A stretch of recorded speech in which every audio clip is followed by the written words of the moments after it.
Thank you so much for joining me.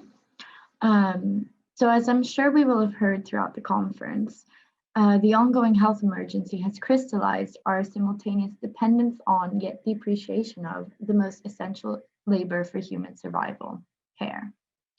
So as I'm sure we will have learned, care has almost become the new buzzword. Yet amidst this unprecedented visibilization of care work, one group seems to remain voiceless: carers themselves. So this research stems from the idea that a new politics of care can only emerge from their perspectives. So based on 21 qualitative interviews with unpaid caregivers from 8 different countries, the research investigates the following question: should unpaid care work be compensated? And if so, how?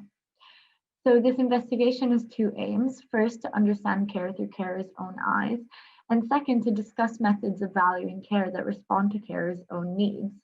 And these goals feed into the overarching objective, which is to reimagine a world where care comes first.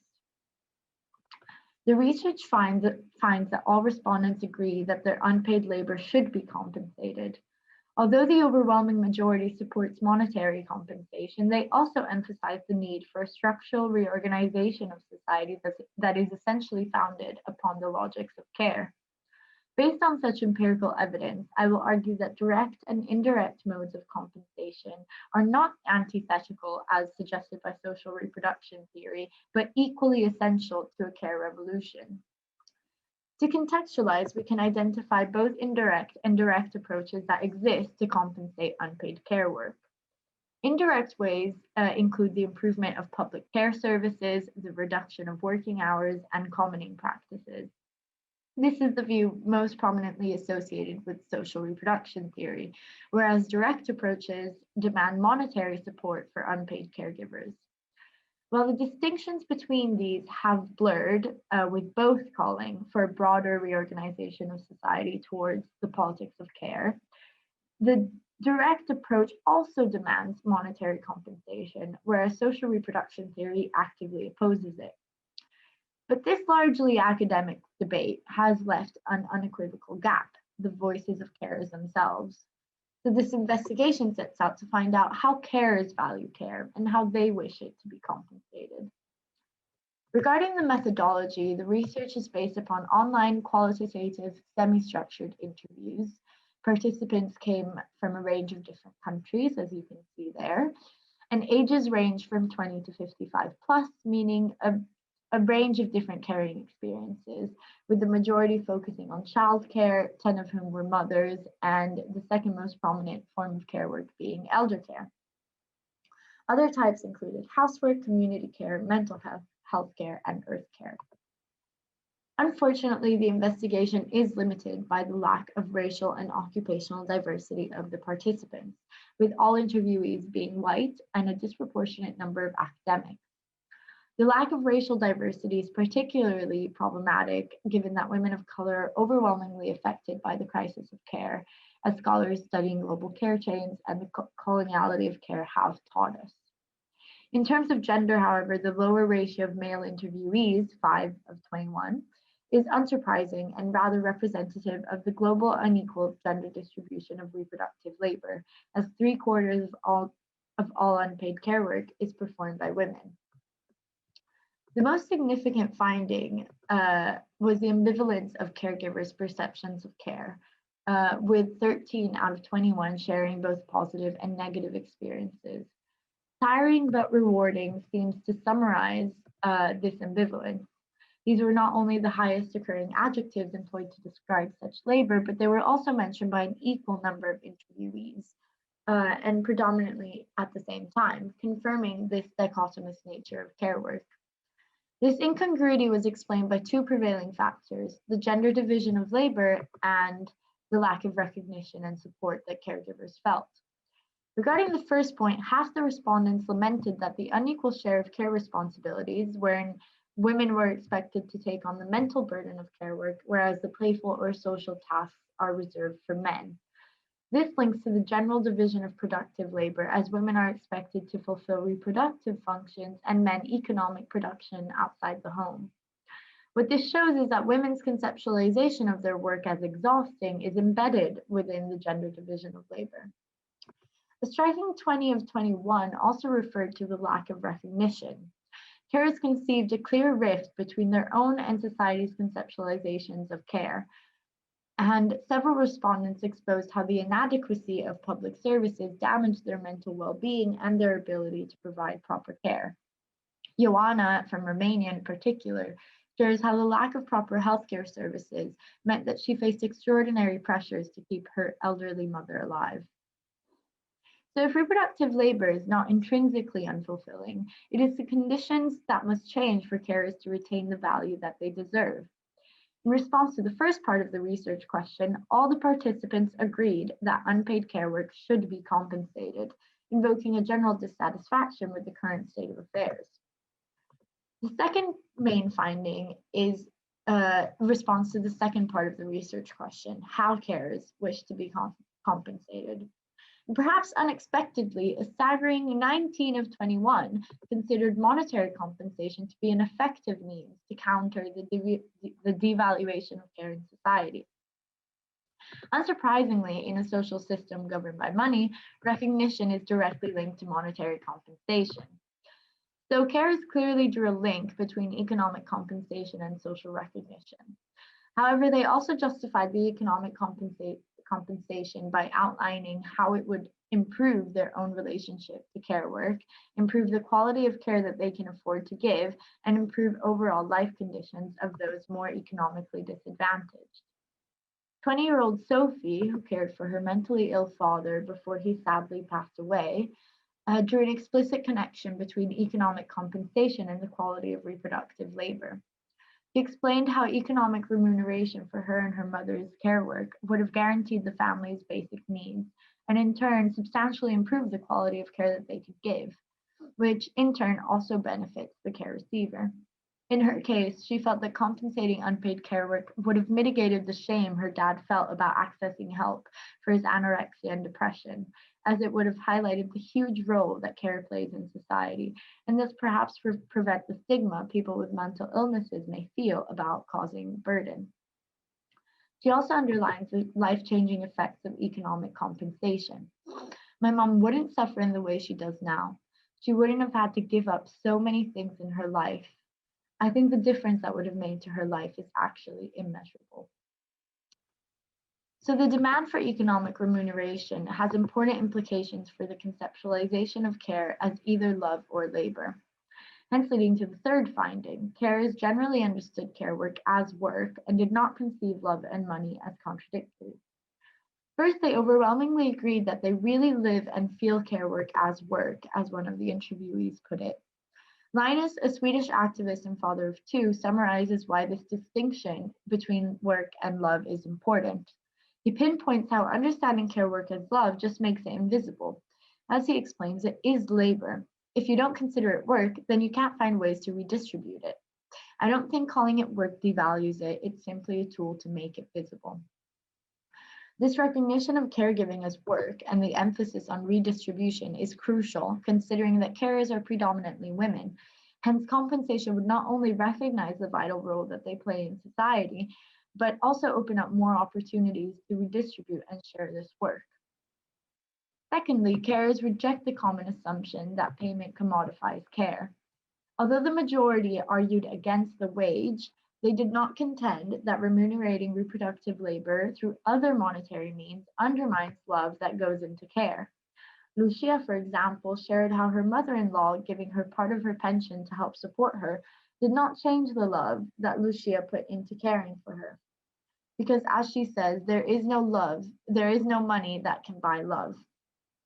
On the contrary, interviewees articulated the opposite, that financially rewarding unpaid care work would allow the carer to put more love into care, not less, precisely because of the improvement of material conditions, which improves the quality of care that you can afford to give. Finally, even those who did not wish to be paid themselves acknowledged the need to have access to material support for those who may need it. The third finding concerns the question of women's liberation. as many feminists oppose the call to remunerate unpaid care work with the fear that it would reinforce gender roles and shackle women to their kitchens. However, carers disagree that wage labor instead affords women freedom, primarily pointing towards the effects of the double day. This would mean, for example, getting to the end of their day absolutely exhausted, completely unhappy because I hadn't been able to do a single thing for myself, as Teresa says. In other words, simply joining the wage workforce did not alleviate caring responsibilities in the home and thus further exacerbated gender inequality. Related to this, the fact that some respondents, all female, lamented how their paid job limited them precisely by taking away time from their care work indicates the freeing potential of unpaid care work and the limiting potential of wage work. To summarize, only 6 of 19 participants who had never had a paid job concluded that their care work limits their freedom more than their paid employment. So carers disagree with the idea that compensating care work shackles women to their kitchens. On the contrary, carers emphasize that their work should be compensated, primarily monetarily so, as to liberate them from the confining conditions shaping social reproduction. The final finding is that carers do not conceive indirect and direct ways of valuing care as oppositional, and rather regard them as complementary. This is evident in the participants' focus on alternative valuations of care, including the improvement of public services, the reduction of working hours, and commoning, such as neighborly sitting services and mutual aid groups beyond the pandemic.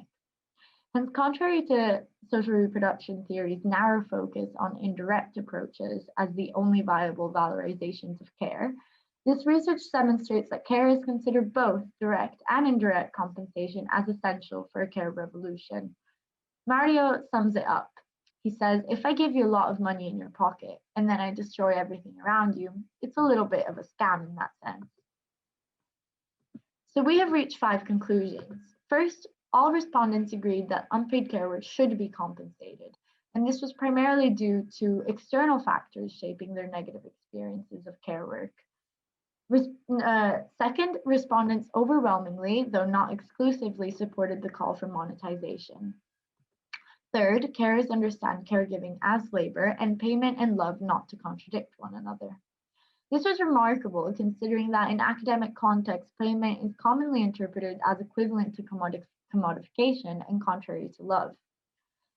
Fourthly, carers did not share the view that the labor market paves the path for women's salvation, nor did they conceive the financial compensation of care work as regressive in terms of gender equality. And finally, the additional focus on alternatives to value care indicates a crucial finding that carers crave a world governed by the caring logic of social reproduction rather than the careless principles of capitalism. To end with Gargi Bhattacharya's quote, "It is waged work that serves reproductive labor, and reproductive labor that is the overarching mode of all economic activity." Thank you very much.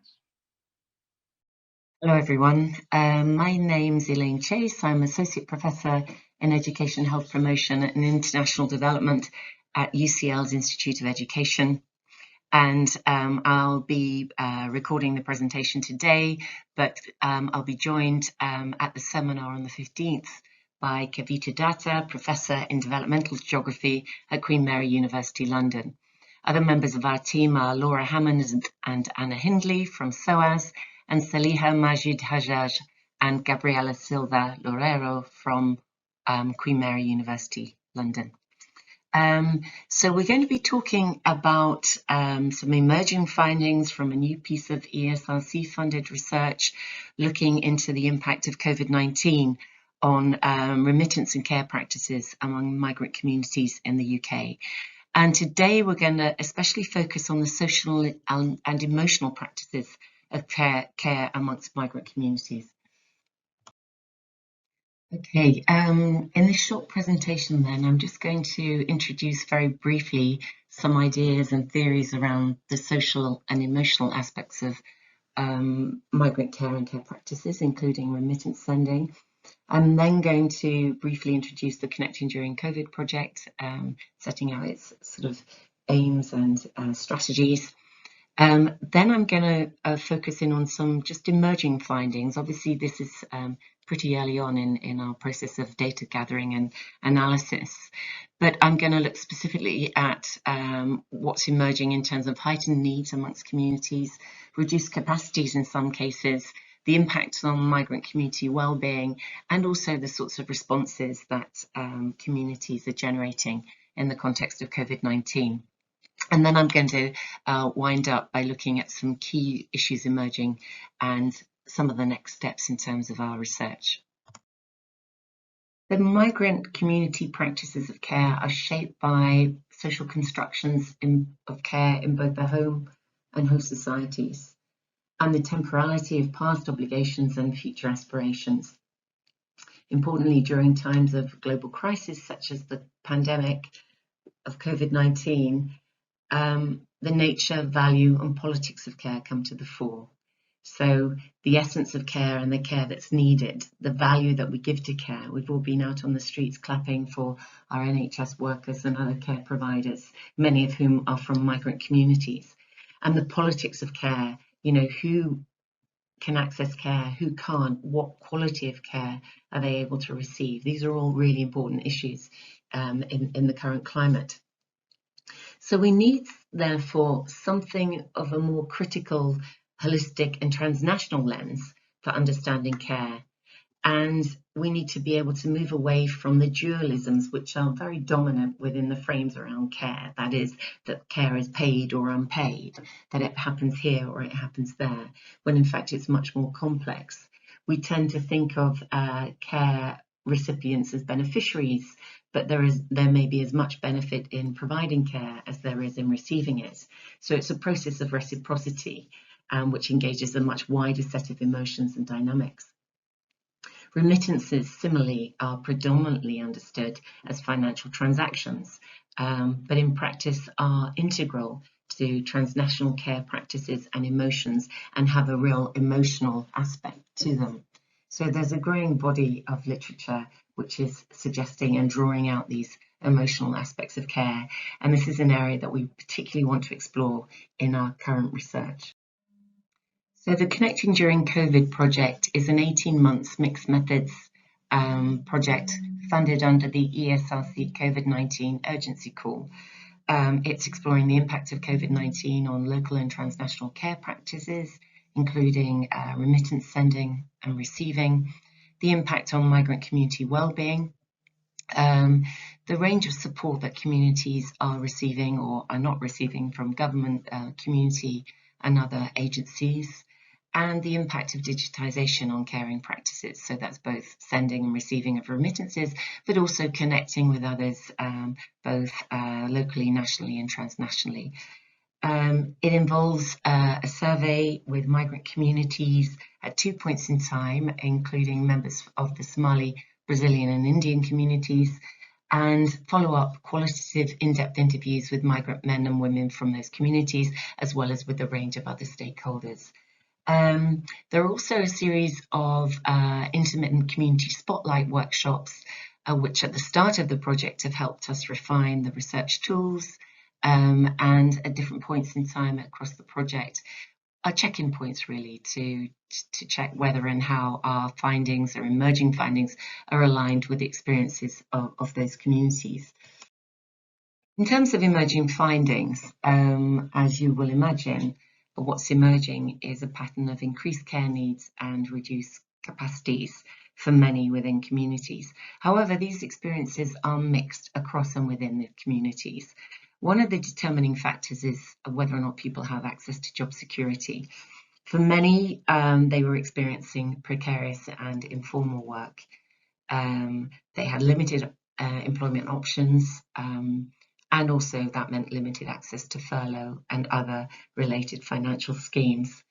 There tends to be a dominance of self-employment work across the communities, which was severely impacted by the series of lockdowns. And many people also work in informal economies where they have no access at all to self-employment support schemes and other related financial care packages. The quote here is from a member of the Brazilian community describing how many people had no choice other than to work in frontline care services such as at the Nightingale hospitals, despite huge amounts of fear in the context of COVID-19. Another important factor in people's experiences was their immigration status. And undocumented migrants in the Brazilian and Indian communities in particular experienced the worst impact in terms of access to work, food and accommodation. Many Brazilians were reported to be asking local community and non-governmental organisations to support their so-called voluntary return to Brazil because they really had no other options to stay here. People within the Indian community were reported to be working in very low wage work and living in poor housing. And those waiting immigration and asylum appeals had no entitlement to pandemic related income support. So those members of the community with uncertain immigration status were really facing severe hardships. We had reports of food shortages, evictions, even though those were illegally enacted during this time, lack of access to healthcare and vaccinations. More broadly, there were severe impacts of the pandemic on people's mental health, which was shaped by the situation in the UK as well as in their countries of origin. So there was a great deal of fear about what might happen to family members, families not being able to take care of themselves, not having access to personal protection, etc. But also feelings of guilt and inadequacy for not being able to help out in ways that they wanted to. So this sense for many of constant pressure of needing and wanting to help but not being able to, and feeling very unsafe and scared. Some important gendered and generational impacts are also beginning to emerge. Women being disproportionately affected due to increased caring responsibilities, having to stop work, etc. Also reported rises in instances of domestic violence, particularly among the Brazilian and Indian communities. Isolation and loneliness were reported, particularly for older members of the Indian community.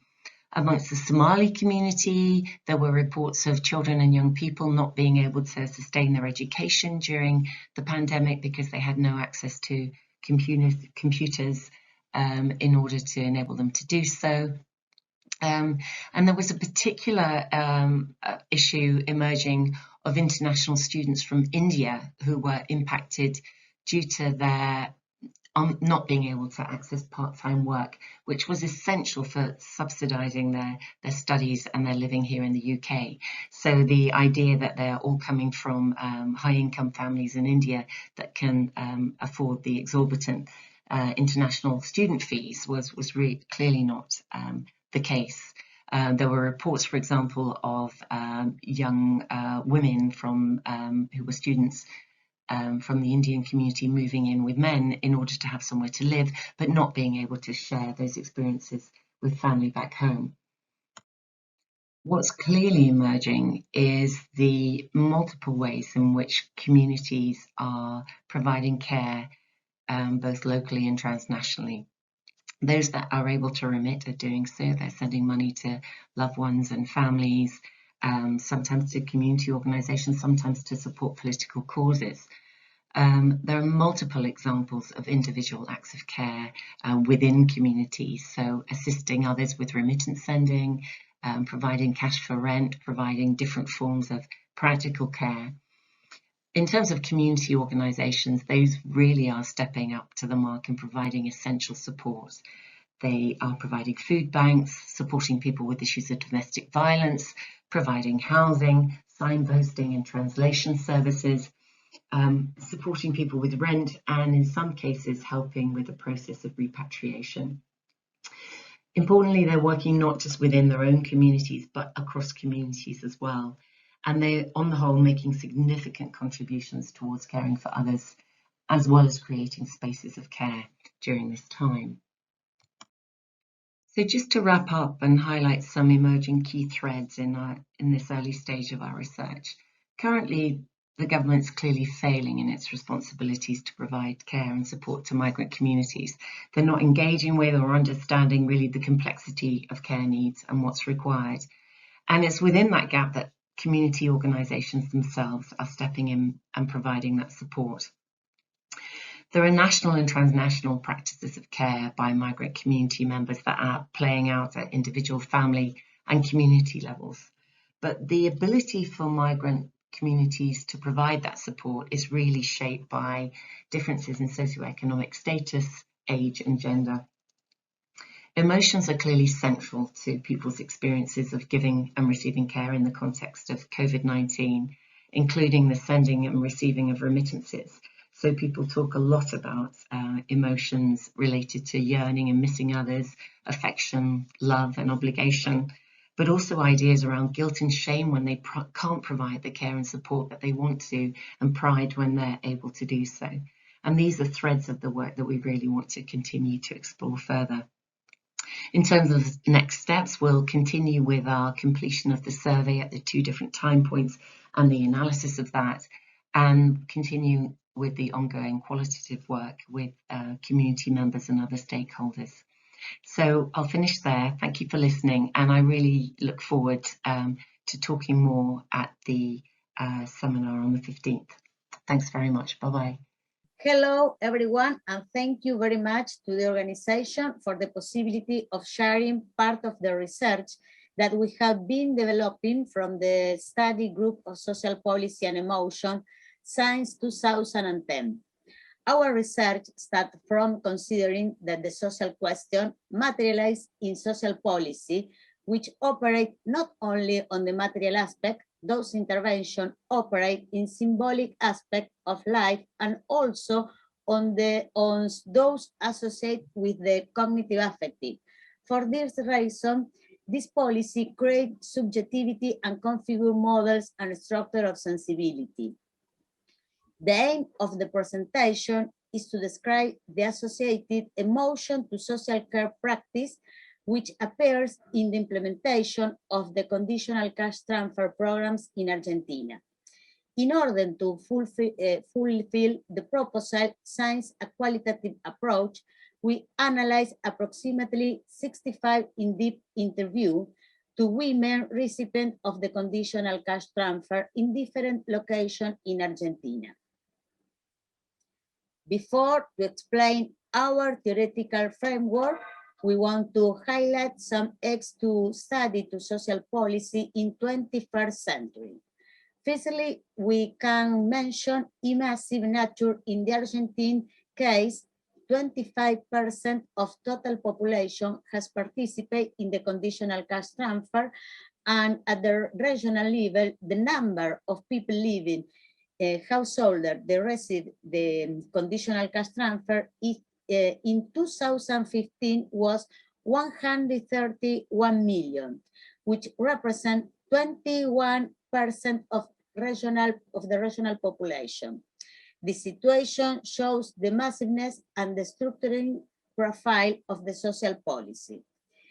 It has been evidenced in contemporary society as one of the main tools that states have used the response to the problems exacerbated by the various crises generated by coronavirus. Secondly, we can mention an important monetization and banking profile, which implied the adoption of the banking system by large sector of the population. And the last point seeks to show how the intervention presents the survival of certain problems that persist in crisis and overlap between the new old characteristics of the social intervention.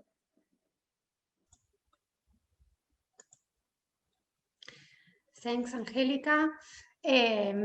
Now we are going to present our theoretical framework. We have been working on a sociological approach to social policies in connection with the social studies of bodies and emotions. This lens of analysis implies to consider that social policies construct social problems and their possible solutions, design the actors and the necessary goods or services involved in the situation. In this way, social policies as a state intervention, as we mentioned before, has impact in material conditions and in the ways of feeling. So, social policies make society in a double sense, by their impact on the conditions of production and reproduction of people's lives, and secondly, transmitting desirable models of society. For this reason, its design and implementation shape and perform the social question and elaborate sociabilities and sensibilities. Next slide, please. Also, we are going to introduce some relevant characteristics of the conditional cash transfer programs, which are the social policy under study in this presentation. This kind of program started in 1995 in Brazil and Mexico and have been designated to families in poverty condition, and it covers by 2015 only in Latin America to 131 million people. Those programs has also expanded throughout the Global South with experiences in Ghana, Italy, and Burkina Faso, for example. Those interventions select women as holders and attribute them characteristics which present them as more suitable for care practices, money management, and for being more concerned for the well-being of the household members. As we can see, these images, capabilities, and dispositions as part of the program's designs assume some ways of being and feeling about women and mothers. Next slide, please. In the Argentinian case, the most important conditional cash transfer programs includes 93.7% of female holders. This program has concentrated the largest number of recipients since its creations, if we consider the pre-pandemic period only. The payment has an amount of money per child, and to have access, it's mandatory doing some activities related to health and education of the children. These activities are called conditionalities, and in different studies has been problematized as a burden of care work for female holder mothers. And it's particularly important to our aim and analysis because these conditionalities perform emotions and ways of feelings. For this reason, we talk about social care. The concept of social care was proposed to replace the concept of care. It makes it possible to problematize the intersection between the public and private care, the formal and the informal care, paid and unpaid care, and care practices as a job. The concept is intended to include the different dimensions that, linked to life of women, rescue the personal arrangement made by families in tension with state. In this sense, talking about social care means A, that is a job, so it became interesting to problematize the conditions under which it's carried out. B, the relationships to which it gives rise are inserted in frameworks of responsibilities and obligations between the actors involved. And C, care as work involves financial and emotional cost. These three dimensions of the concept allow us to understand social care in relation to psychological and emotional requirements, the dependencies of adults and children, and the normative, economic, and social network. The potentiality of the proposed concept, it does enable us to rethink both at the macro and micro-sociological levels. The social care as an element and mandatory condition of some state policies consolidate a world image about a woman and mother and configure emotion as a result of being in interventions. As a result of our research, the 65th in-depth interview that we mentioned, we organized this graphic, which shows the different emotions and ways of feeling related to being in a cash conditional transfer programs as mother and holder. In third place, we can mention that in the narrative, the cash transfers appear like an aid, but it's an aid which is not enough to effort the household needs. For this reason, the women and mother present a rationalization of the spending which involves stretching the money and showing abnegation and responsibility about the others, their children. All that practices likes or articulates, as we can see, different emotions. Women holders also present a sense of duty related to care and reproduce the life of their children based on different ways of filial love.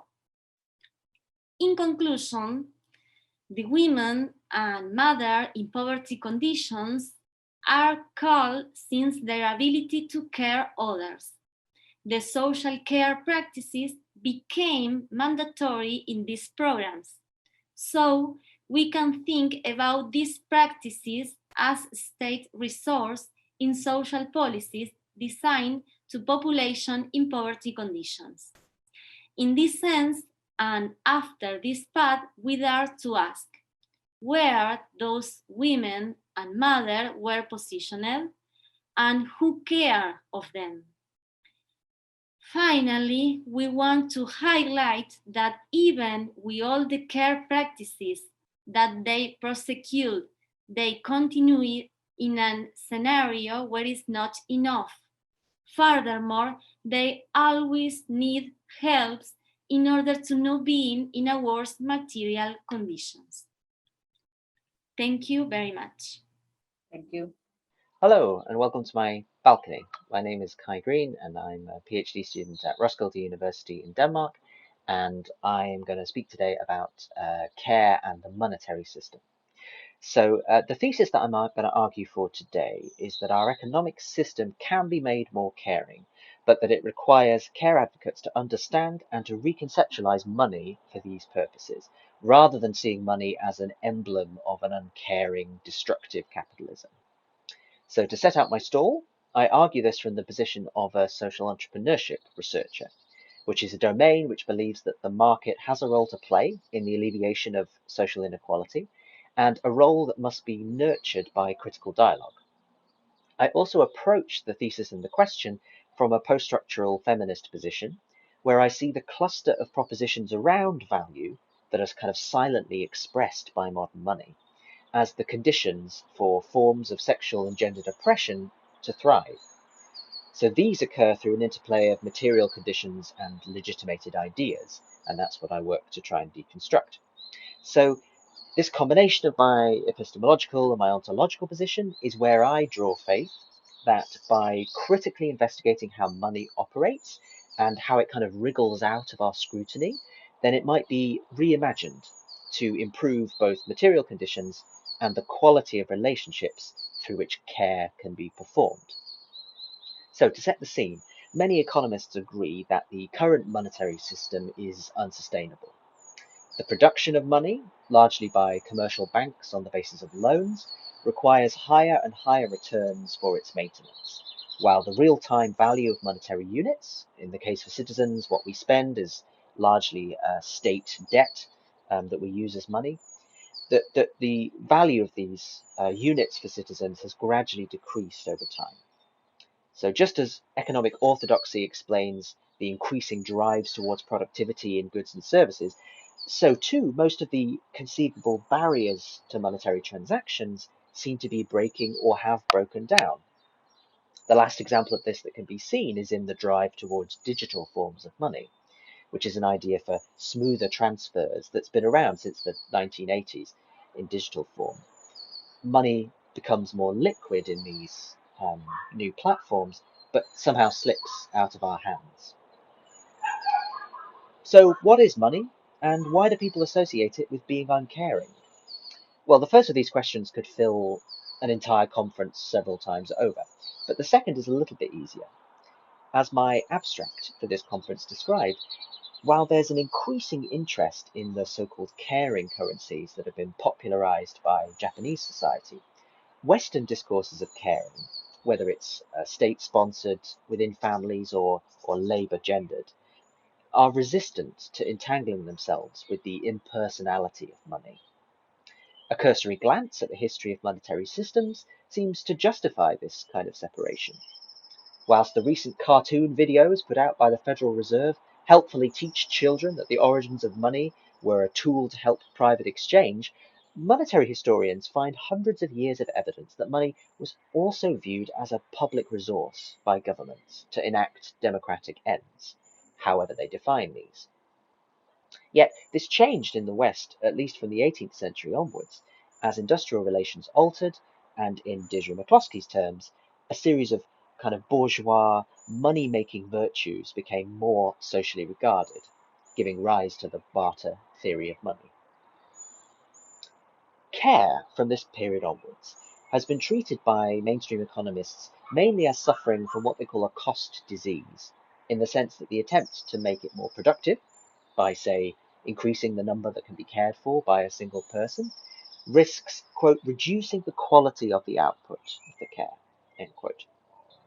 Care, seen as antithetical to increasing efficiency on this model, is therefore seen as difficult to scale. As Donath poignantly notes, if you push beyond the existing limits of care, say we were speaking in a more entrepreneurial kind of direction, then what you get as a result is, quote, neglected children, not productivity improvements, end quote. Yet, as feminist influences on economic sociology have increased, so too have the ways that we identify care operating across new technologies.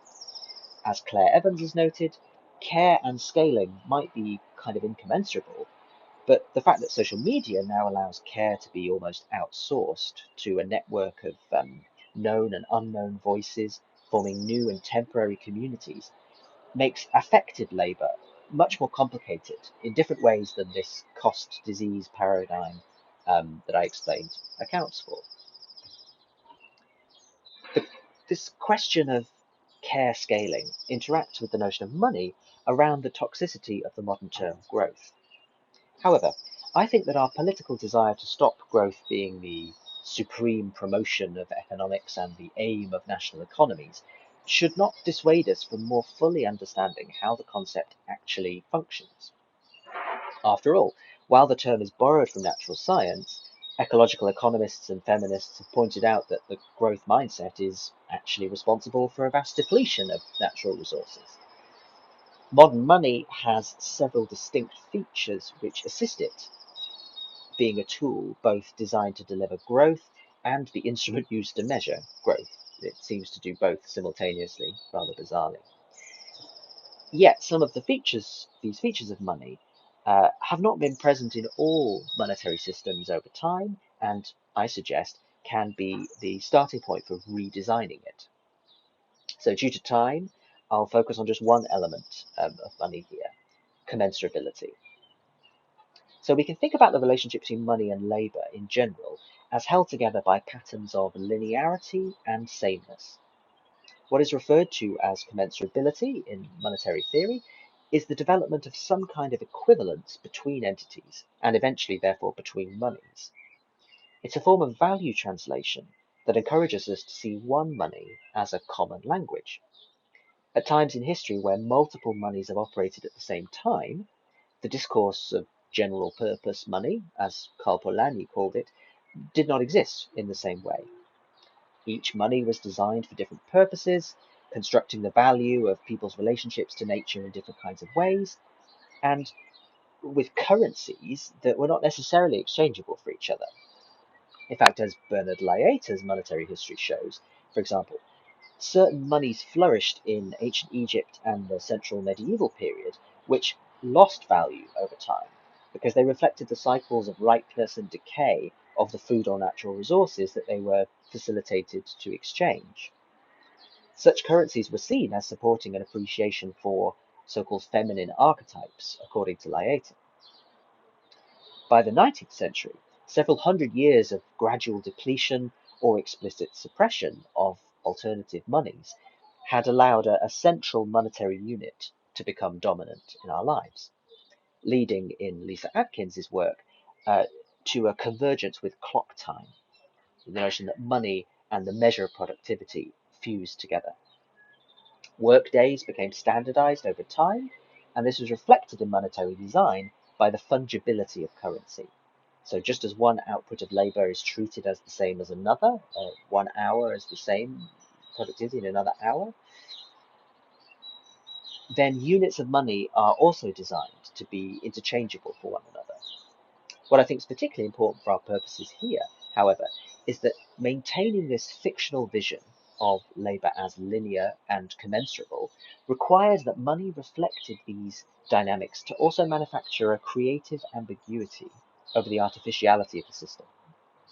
In other words, it had to be hidden, the fact that the convergence of linear labour and money was just an idea that once emerged and that could eventually cease. This ambiguity has been maintained by monetary design since, as Rotman has argued, the relatively late development of the context of zero in numeracy. It seems bizarre to think that zero was invented, but it's actually a very historically situated and potent idea. So zero is a unique integer because it's both counted as a number and the absence of a number. So it presumes, linguistically, that it's possible to refer to absence in a positive way. Money, like the vanishing point phenomenon in art around the same time, became textually linear, sort of like the fading out at the end of a pop song.